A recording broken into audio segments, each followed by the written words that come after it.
Hello, folks. Welcome to an emergency episode here of the Hogs Watch podcast. This is James Arnold, your host here, coming to you on the first night of free agency. It is June 30th. Today, it's about 9:10 p.m. As I'm recording this, free agency started at 6 p.m. And to be honest, today it was a little slow in terms of things rolling out. I guess NBA teams were maybe posturing, acting as if they, hadn't been talking to all these, players before that 6 p.m. deadline started. So took a while for the signings to start rolling in. But once they did, we found out just a little bit ago, about an hour ago, that the Hawks are signing Nickeil Alexander-Walker to a 4-year, $62 million deal. That's about $15.5 a year for him. And just a few minutes ago, maybe 15, 20 minutes ago, we got Luke Kennard signing a 1-year, $11 million deal. So that's what we're going to talk about today. I'm kind of doing this as a reaction episode to the signings. As a short, note here, I think these are great signings for the Hawks. Once Caris LeVert was signed to the Pistons, it became pretty clear that Nickeil Alexander-Walker was going to go to the Hawks, very likely, and that ended up happening for a good price. We got Luke Kennard, the shooter that we've been missing. I think it's great. Two great signings. Another good day for Ansi Soleil, the new GM. And without further ado, I'll hop into some more details about it.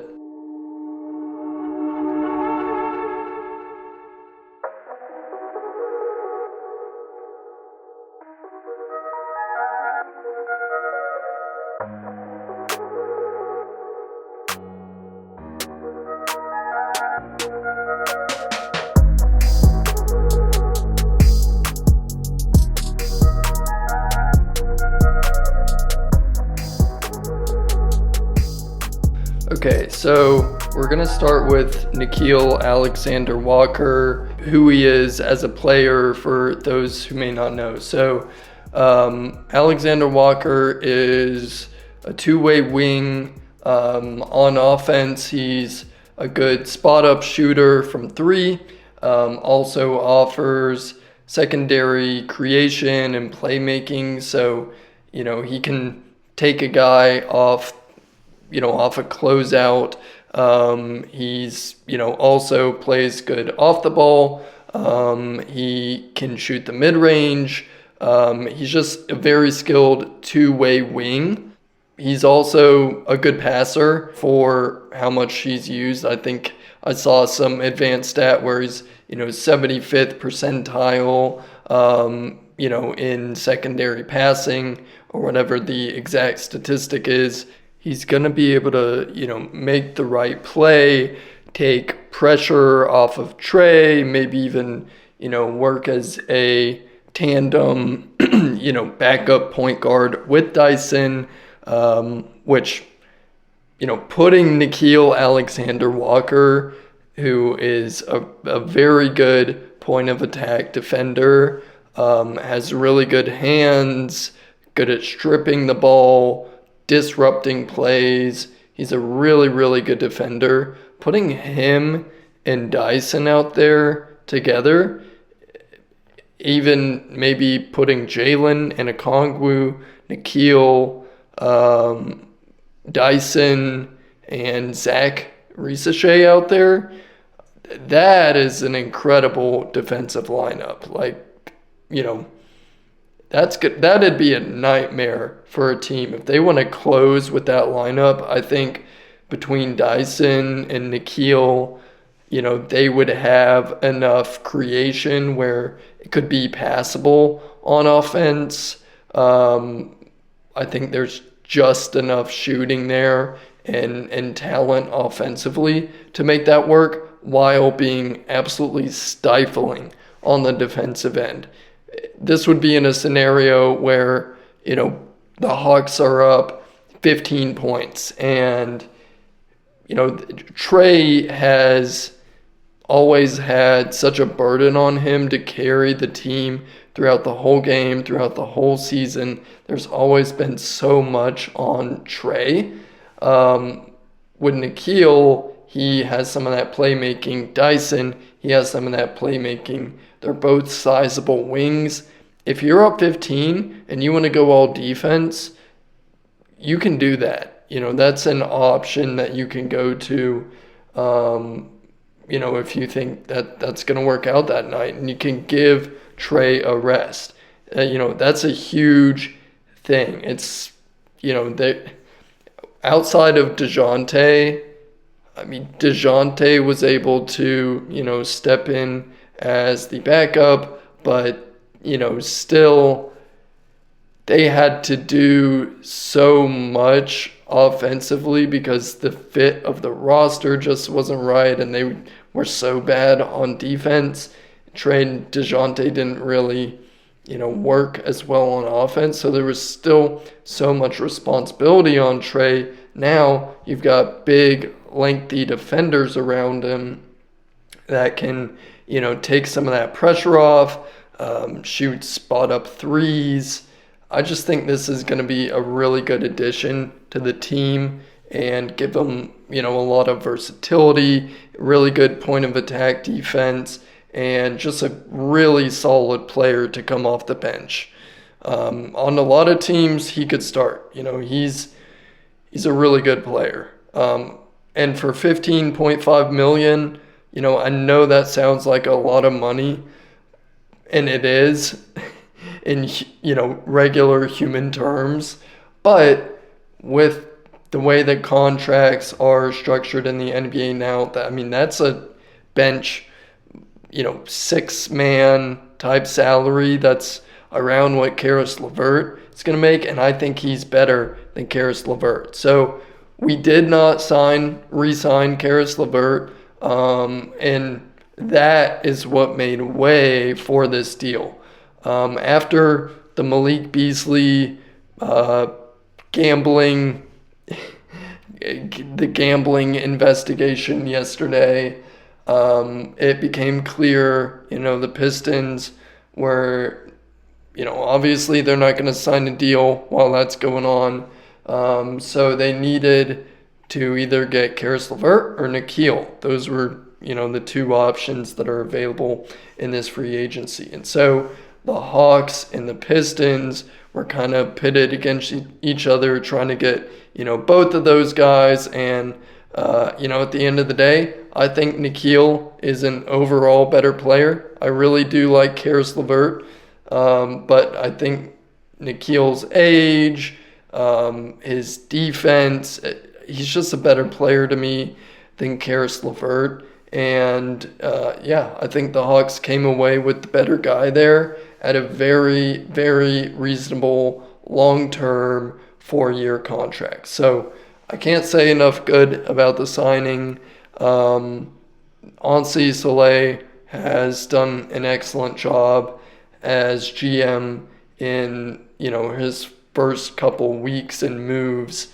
Really, it's all been in the last 7, 8, 9 days maybe.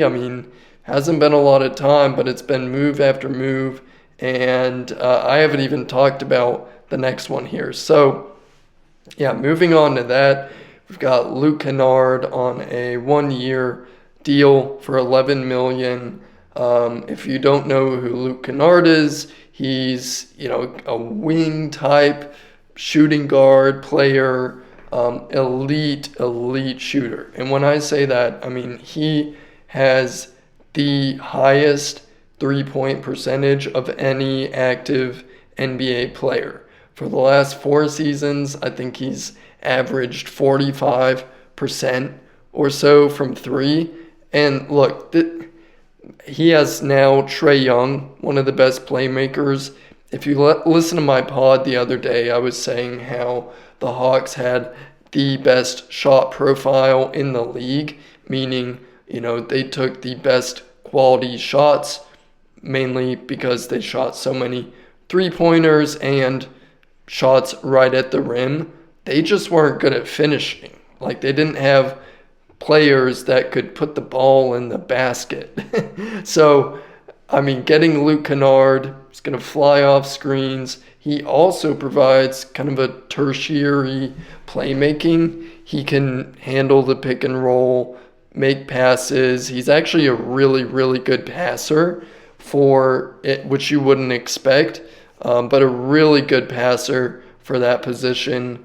I believe I saw somewhere he's doing 7 assists per 100 possessions. So, if he was to play like starter minutes, he would maybe average 7-8 assists a game. He's a really good passer. So, yeah, we got the high-level shooter that we needed. Now we've got Porzingis, super high-level shooter, Kennard, some really good defenders and length around Trae. This is just a really well put together roster. So, top 8 guys right now that we have: Trae Young, Dyson Daniels, Jalen Johnsons, Onyeka Okongwu, Kristaps Porzingis, Nickeil Alexander-Walker, who am I forgetting? Luke Kennard, and one more, our number 1 pick, who you can't forget about, Zachary Risachet. So that top 8 is really good. Some really versatile defensively, and it's gonna work. If last year's Hawks team worked on offense, this team is going to be great in comparison on both ends. I really think we're going to be a top 4 seed, depending on how things shake out. Milwaukee, they lost Brook Lopez tonight.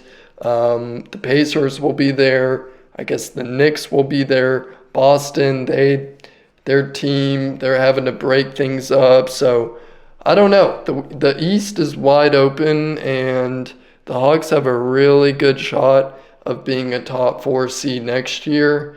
It's just a masterclass that Ansi Soleil has put in, in his first couple weeks, making moves on the job. So I could not be happier. I think, we'll do more about the roster and the needs. We still need, a backup power forward, backup center, maybe another backup point guard. We have a few spots to fill, with lower contract value players. I wouldn't be surprised if, Kobe Buffkin gets traded, but we'll see. There's needs to fill, but now, the top 8, the big holes, the bulk of the roster is built, and it has a lot of upside. If everyone can stay healthy, which is a big if, a lot of the time, especially given the last couple of years of this Hawks team, it's a big if. But if they can stay healthy, we're going to be easily a 50-win team, and potentially, 55. I don't know. I don't want to get too crazy with the predictions, but hey, 55 wins is definitely on the table. We'll see. They're going to be really good, and it's going to be exciting. I'm pretty amped about it, as you can maybe tell. But yeah, welcome Nickeil and Luke Kennard to the Hawks. If you want to follow me for more content, you can follow me, Hawks Watch Pod, on Instagram, HawksWatch99 on Twitter. And hey, this is, I believe, the 4th episode I've made in June, so we're rocking and rolling on the podcast. Really, it's been a busy busy couple weeks. So, yeah, exciting time to be a Hawks fan, and we'll see what happens this year. I will talk to you guys soon. Thanks for listening.